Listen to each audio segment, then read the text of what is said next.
नमस्कार, फिर पैसा बोलता है में आपका स्वागत है। मैं आनंद श्रीनिवासन। आज रविवार है, आपका सवाल का जवाब देने का समय आ गया है। आज सदर्न इंडिया में अक्षय तृतीया है। ये अच्छा दिन है सोना खरीदने के लिए। मैं आशा करता हूँ कि आप लोग में से जो चेन्नई में रहते हैं, साउथ इंडिया में रहते हैं, आपने कुछ सोना खरीदा होगा। आपका सवाल इंग्लिश में है। विष्णु पूछेंगे, मैं जवाब हिंदी में दूँगा। Namaste, sir. नमस्ते। Namaste. Sir, regarding the gold ban that we saw 2 days back, hmm, we heard a news that 5 tons of gold was stuck inside the customs of Mumbai port, and there was some chaos there. What happened? Reuters में आया था, economic times में भी आया था कि सरकार चाहती है कि डॉलर्स को बचाए रखें। Mm. डॉलर की शॉर्टेज है, तो लोगों ने एचडीएफसी बैंक में इंपोर्ट ऑर्डर दे दी। सो 5 टन का सोना आ गया और 8 टन का सिल्वर भी आ गया। लेकिन एचडीएफसी का जो गोल्ड इंपोर्ट करने का लाइसेंस है, वो सारे बैंक का एक्सपायर हो गया, तो कोई उसको क्लियर नहीं कर पाया और डीजीएफटी ने लाइसेंस नहीं दिया। तो जब रिपोर्ट लीक हो गया और न्यूज़पेपर में आने लगा, तो डीजीएफटी ने तुरंत आफ्टरनून Mm. लाइसेंस दे दिया और उन्होंने इंपोर्ट क्लियर करने का वायदा किया है। नहीं तो क्या होता कि अक्षय तृतीया आने वाला है, सो 3 दिन के लिए साउथ में गोल्ड का फेस्टिवल होगा।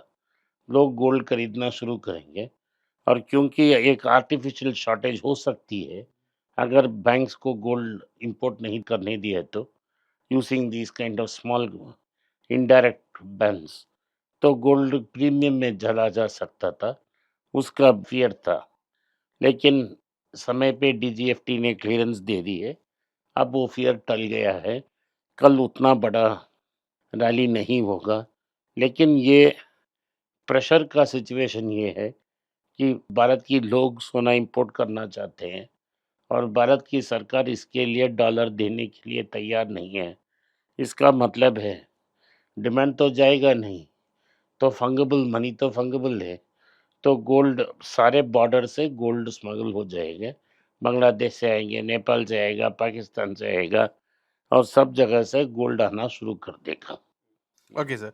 Sir, secondly, regarding the investment of gold bees, basically, if I buy a gold bee, equal to that amount of gold that should be bought behind the gold bees is what the rule is मैं actually. Gold बीज के बारे में specifically नहीं जानता हूँ, लेकिन ETFs और म्यूचुअल फंड्स को क्या किया गया है कि अप्रैल 1 के पास अगर उनके पास आपने ₹1000 डाला, तो ₹500 वो गोल्ड में रखेंगे, ₹500 वो फ्यूचर्स मार्केट में खेल सकते हैं।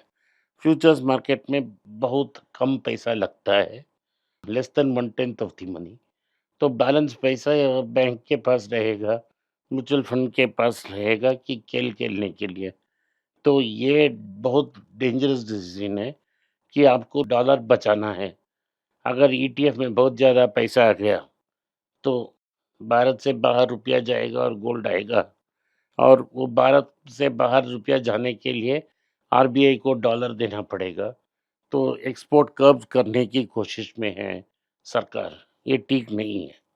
तो मैं ये चिंता मुझे है क्योंकि मैंने आपको शो किया था कोटक महिंद्रा के head of investments Nilesh Shah जो प्राइम मिनिस्टर के एडवाइज़र भी हैं, उनकी कमिटी में हैं। उन्होंने 2-3 बार बोला है कि गोल्ड को मोनेटाइज़ करना है। तो ये पहला संकेत है कि गवर्नमेंट अनकम्फर्टेबल है कि लोग इतना गोल्ड बाहर से ला रहे हैं। Okay. So, should I hold gold bees or should I get rid of gold bees and buy physical gold? अगर मैं मेरा पास गोल्ड बीज होता, गोल्ड बीज से बाहर आके उनसे गोल्ड को कन्वर्ट कर लेता। जब तक 100% गोल्ड वो लेते थे और बैंक लॉकर में था, मैं निश्चिंत सो सकता था। लेकिन जब आप बोल रहे हैं कि एक आदमी बैठकर फ्यूचर्स एंड ऑप्शंस करेगा और मेरा गोल्ड सुरक्षित है, मैं उसे ठीक नहीं बताऊँगा। तो सरोज ने कहा था, all human actions are fallible. Mm. जब ह्यूमन करते हैं, मैं या आप या किसी भी काम करते हैं, तो मिस्टेक करने का चांसेस ज़्यादा हैं।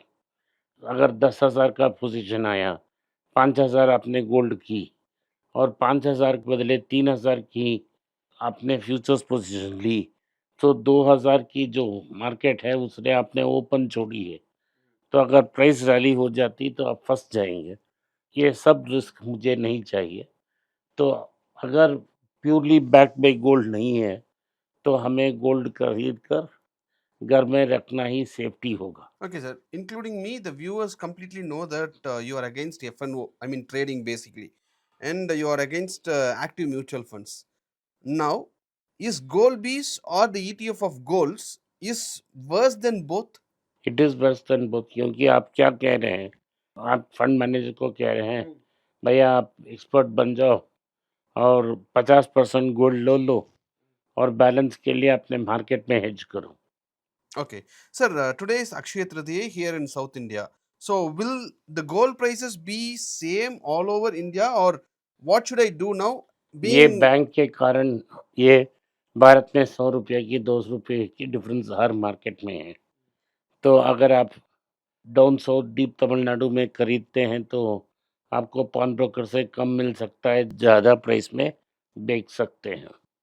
तो मेरा क्या है कि अगर आपके पास गोल्ड बीस है, अक्षय तृतीया के दिन आप गोल्ड को बेचें और उससे गोल्ड बीस को बेचें और जो भी पैसा है उनसे फिजिकल गोल्ड खरीद लें। will people buying gold in South India will that reflect in the Indian market of gold, sir? होना चाहिए, लेकिन क्या कल होगा? अगर ट्रंप ने सुबह-सुबह और कुछ कर दिया, Mm. अभी भी 36 आवर है, हम संडे रिकॉर्ड कर रहे हैं। अभी भी 36 आवर की मार्केट खोलने के लिए और 36 से 40 घंटे हैं। उस समय भी क्या भी कर सकता है ट्रंप। तो Okay. ट्रंप की एक्शन में 2 दिन के पूरे दिन में कितने बार पलटू मार सकते हैं, आपको भी पता है, मुझे भी पता है। तो Okay. कोई भविष्यवाणी नहीं करना चाहिए। लेकिन अगर आज मार्केट खुला होता, स्टॉक मार्केट और गोल्ड मार्केट, स्टॉक मार्केट में बड़ा रैली होता। गिफ्ट निफ्टी कह रही है कि लगभग 600 पॉइंट की रैली है और 200-300 रुपया गेन हो जाता, क्योंकि गोल्ड भी 2% ऊपर गई है। Okay. Sir, your choice of investment basically is, if, say, for example, if I have 1,000 rupees, I understand that your choice of investment basically is gold. मैं But then, पहले मेरा पास इनफ गोल्ड है, mm, तो अगर के पास for a 500, normal people, अब ये उनके पास 400 ग्राम गोल्ड है, तो आपको 400 ग्राम गोल्ड इकट्ठा करके छोड़ देना चाहिए। अगर आपके पास 1 लाख है, तो 50,000 स्टॉक पे लगे और हर 2 महीने एक बार 1 लाख का बॉन्ड डाल दें। okay, given the inflation is going to rise and it is already at 13-month high, if I have some amount, should I buy gold now or should I keep it for the upcoming months as the inflation is going to be high anymore? 200-300 रुपये का इधर-इधर होगा। Mm. अगर inflation ज़्यादा होती है, तो Kevin Wars के पास कोई राज नहीं है कि इंटरेस्ट रेट बढ़ाने हैं। अगर वो इंटरेस्ट रेट बढ़ाते हैं, तो मार्केट नीचे करेक्ट हो जाएगी। तो हमें डिफेंसिवली खेलना ही है और अमेरिका में इन्फ्लेशन बहुत सारे बढ़ गए हैं और भारत में भी 13 मंथ की है और रिटेल में फ्लो होने में सिर्फ 10-15 दिन की बाकी है। Okay, sir. आज के लिए इतना ही। आपने इस पॉडकास्ट को सुना, इसके लिए मैं आपका आभारी हूँ। हो सके तो वीडियो को लाइक कीजिए, चैनल को सब्सक्राइब कीजिए और बेल नोटिफिकेशन दबाएँ। इस वीडियो को अपने दोस्त और रिश्तेदार के पास भेजें और उन्हें देखने की आग्रह करें। नमस्कार, धन्यवाद, जय हिंद। अगर आप मुझसे संपर्क करना चाहते हैं, नीचे दिए गए ईमेल में मेल भेजें। मेरी टीम आपके साथ संपर्क करेगी और मदद भी करेगी।